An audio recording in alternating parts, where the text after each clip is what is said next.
All right, so today I'm going to show you just some quick tips on how to reupholster an accent chair. This was a chair that my wife had bought about 5 years ago, and the material that was on it was a little bit thin on where people would sit, and our styles kind of changed, so we didn't want these colors anymore. So the main key point when you're doing reupholstery is you want to take the fabric off as carefully as possible. So this fabric was all kept on with staples. And so for this project, you could use a little screwdriver to pull the staples out. But actually this little tool right here is a staple remover. Pick them up for about $5 at Home Depot or Lowe's. It's got a nice thin edge to it on the front so that you can get under those staples and you don't have to work so hard. So make sure you pick up one of those. It's also got a nice angle on it so that it can pry it. When you pull the fabric off, you're going to want to take the stitching off. So as you can see in this corner, this was stitched together at one point. So once you pull the fabric off, you're going to undo all the stitching. And what that does is it gives you a nice pattern that you can just put on the fabric, the new fabric that you choose, and you're able to cut it out, and then you can just sew it back together.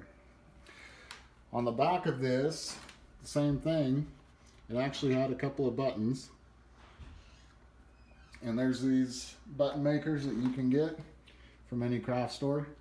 Take the same fabric, and you can actually make buttons that go with the new upholstery that you're going to do.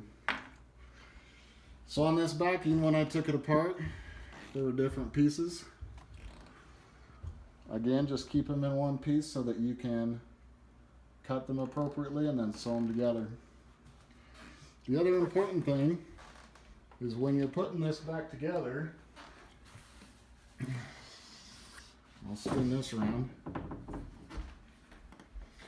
but you'll see here's the fabric that you actually want to put onto the back. When you do that, you're going to need to staple it in place and stretch it so that it's as even as possible. But one of the things that I tried doing was just a handmade or a hand held staple gun, but it wasn't pushing in the staples far enough. So I would highly recommend you go out and you pick up an electric stapler that can actually do the job a lot quicker and a lot safer. The last thing I would say is, on this project in particular, there's some different padding foam that you can get. So here's the original, and as you can see, the springs on the bottom kind of tore up the foam a little bit here. And so there's really a couple of different options, a couple different ways you can go. We tried out this foam. It's a little bit thinner than this high density foam.